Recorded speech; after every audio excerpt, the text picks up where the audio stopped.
और इस जगत के अंदर शक्तियाँ तो सबको मिलती है, पर शक्तियों का सदुपयोग करना ये आपके ऊपर निर्भर करता है। जवानी सबको मिली है, लेकिन कौन इस जवानी को कहाँ खर्च कर रहा है। जवानी राम को भी मिली थी, उन्होंने जवानी ऐसे ढंग से खर्च की जिससे वे भगवान बन गए। जवानी रावण को भी मिली थी, उसने जवानी का दुरुपयोग किया तो रावण राक्षस बन गया।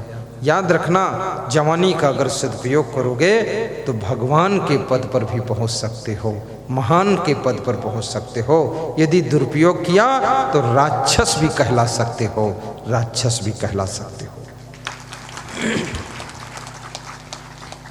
जोर से ताली बजाया करो।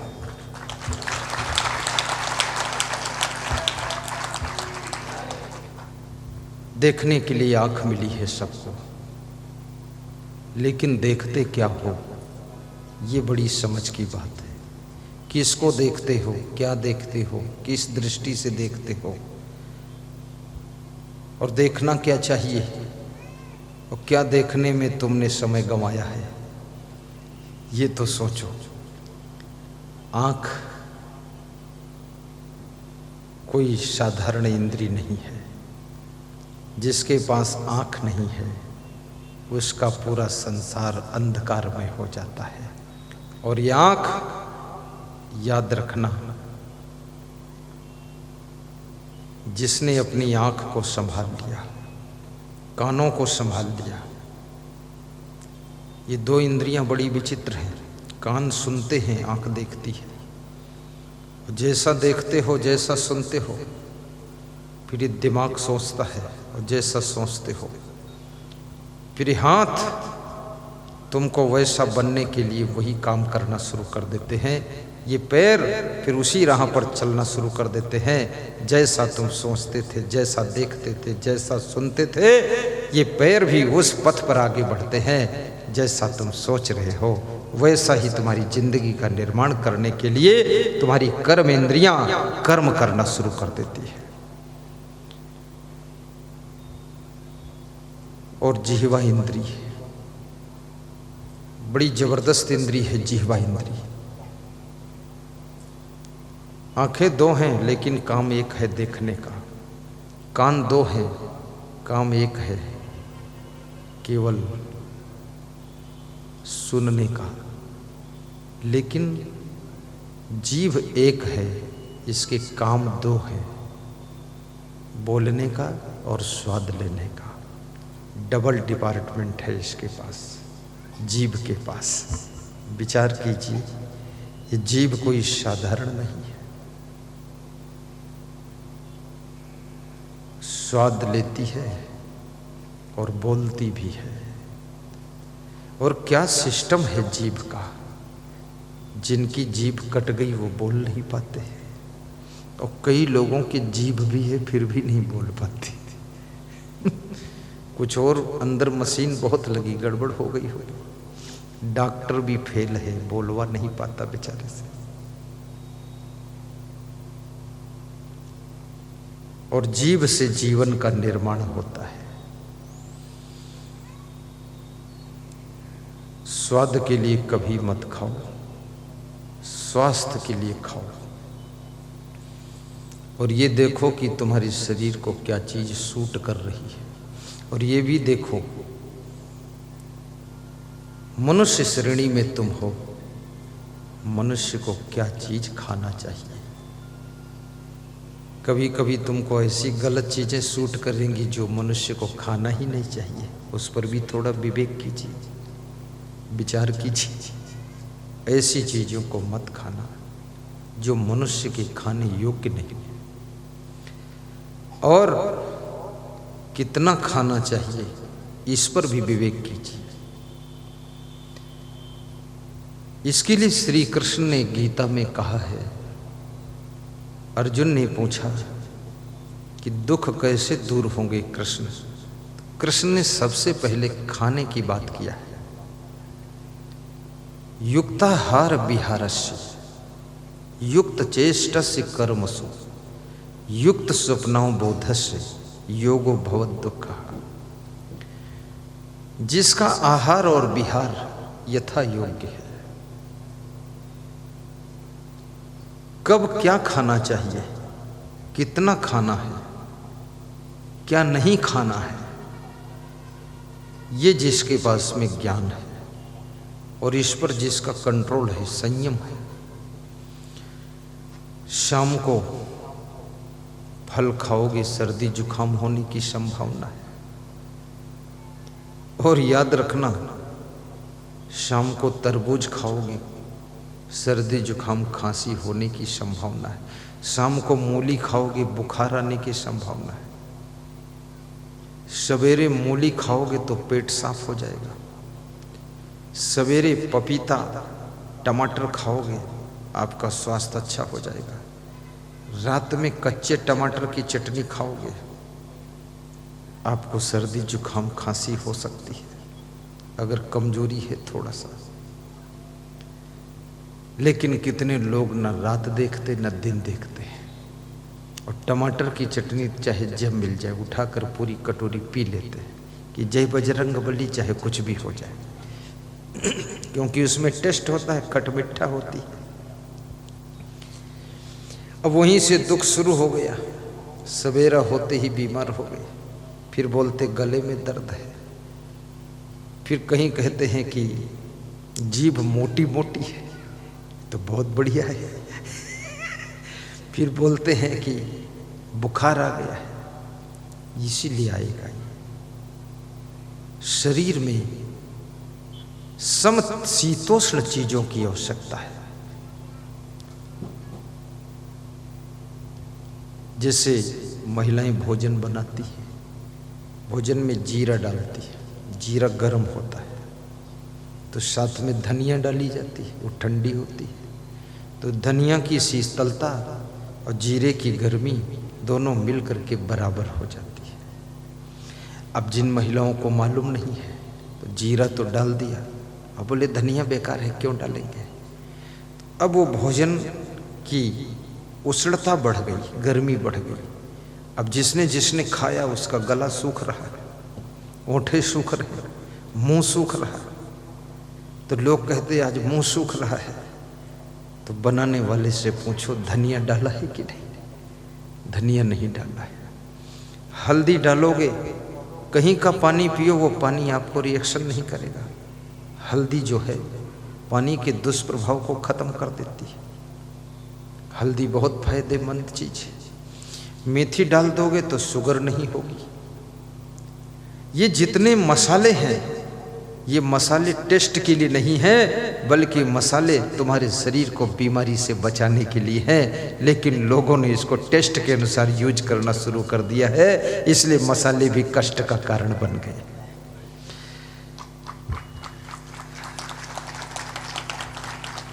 अब टेस्ट के चक्कर में गरम मसाले अलग से बनकर आते हैं, उनका नाम ही गरम मसाला। अब आदमी कितना गरम होना चाहता है। एक तो मौसम की गर्मी है और फिर गरम मसाला। अब ऐसे भी गुस्सा की गर्मी भरी हुई है, सब गर्मा गर्म हो जाएगा। बहुत गरम मसाला भी मत खाइए।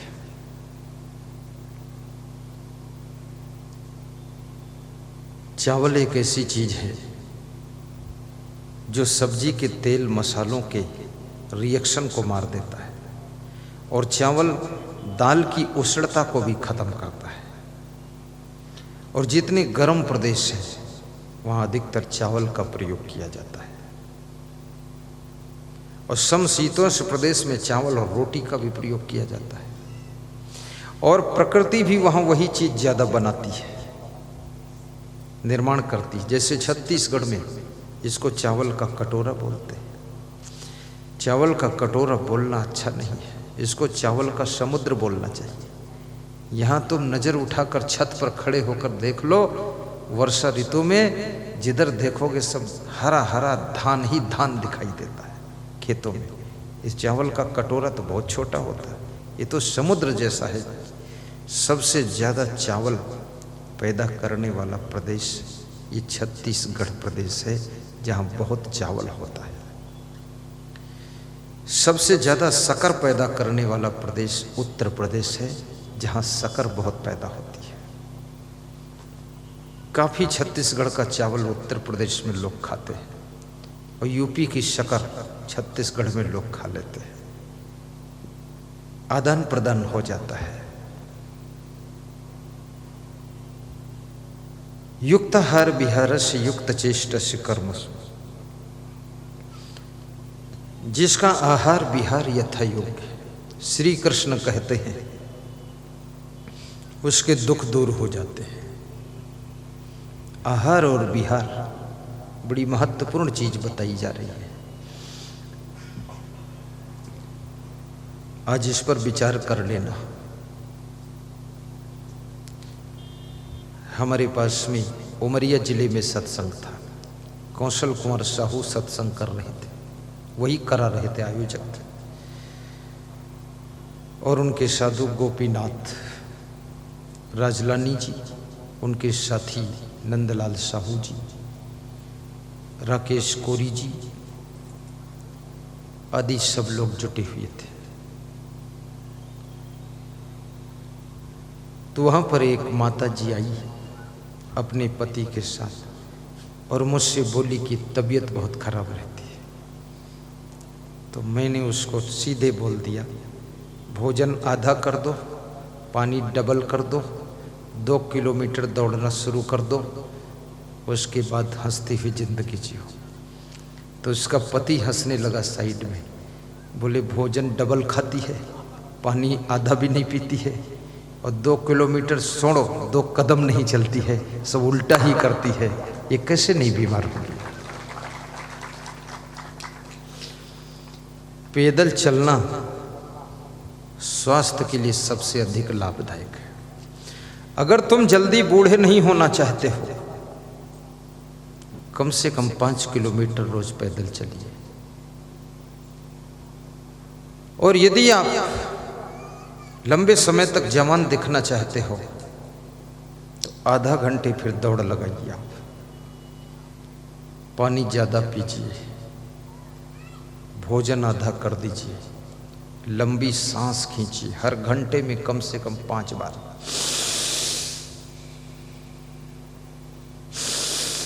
पांच बार हर घंटे में। फुल ऑक्सीजन आपके माइंड में पहुंचे, आपका तेजस्वी चेहरा हो जाएगा, चमकदार हो जाएगा। ये फ्री में चमका दूंगा आपको, कोई न क्रीम न पाउडर न ब्यूटी पार्लर, बस खाली सांस खींचो और चमकते चले जाओ। कितने लोग तो सांस ही नहीं खींचते, ऐसे सांस लेते हैं धीरे धीरे, पुन्न पुन्न पुन्न पुन्न, कि सांस खोपड़ी में ऑक्सीजन पहुंचती ही नहीं है। फिर बताते रहते हैं सिर दर्द बहुत है, माइग्रेन है, ये है वो है। हंसने से भी बुढ़ापा बहुत देर में आएगा, थोड़ा जोर से हंसना भी सीखिए। कल श्री हेमंत भाई वैद्य, नलिनी बहन वैद्य, अमेरिका से बात हो रही थी, वाशिंगटन अमेरिका से। तो वे कह रहे थे कि आपका प्रवचन राजिम में है और वो सीधा प्रसारण है आस्था चैनल पर, और मैं पूरा बैठकर सुनूंगा। और गुरुदेव, मुझे लगता है आपने मुझको अपने हृदय से निकाल दिया है। तो मैंने कहा हृदय से निकाल कर आत्मा में बिठा दिया। तो बहुत हंस रहे थे। वो है तो पूरा अमेरिका में रहते हैं, बहुत बुद्धिमान हैं, बहुत पढ़े लिखे हैं, बहुत अच्छी इंग्लिश बोलते हैं, टोटल इंग्लिश, और हिंदी में भी बहुत अच्छी मजेदार बात करते हैं। कह रहे थे मैं अमेरिका में बैठकर सुनूंगा, और यहाँ मैंने, मेरी बेटी ने हजारों 10,000 अमेरिकन लोगों में भी आपके सत्संग का प्रचार किया है। और मैं सच कहूँगा, आप भी प्रचारक भक्त बनो, गुरुदेव की वाणी को फैलाओ। मैं पूछना चाहूँगा इन श्रोताओं से, इसमें ऐसे कितने श्रोता हैं जिन्होंने टीवी या मोबाइल के यूट्यूब में हमको देखा है, दोनों हाथ ऊपर उठाकर बताइए। लगभग सभी है। ऊपर ऊपर हाथ ताली बजा दो, और क्या करो। थोड़ा कुछ तुम भी काम करते रहो, नहीं तुमको नींद आ जाएगी, इसलिए ताली वाली बजवा देता हूँ, थोड़ा हंसा भी देता हूँ। नहीं तुम धीरे धीरे डाउन होते होते, बोर होते होते गिर पड़ोगे इसी में। कितने कथाकार और प्रवचनकार के सत्संग में लोग सो भी लेते हैं, पूरी नींद निकाल लेते हैं। और कई बार लोग कुर्सियों से गिर पड़े सोते सोते। घर से बड़ी तैयारी करके गए थे प्रवचन सुनने, कथा सुनने, खूब सूट बूट पहनकर, नई साड़ी पहनकर कि हम भी चल रहे कथा सुनने, और वहां केवल नींद की कथा पूरी करके आए, कोई कथा वथा सुना नहीं।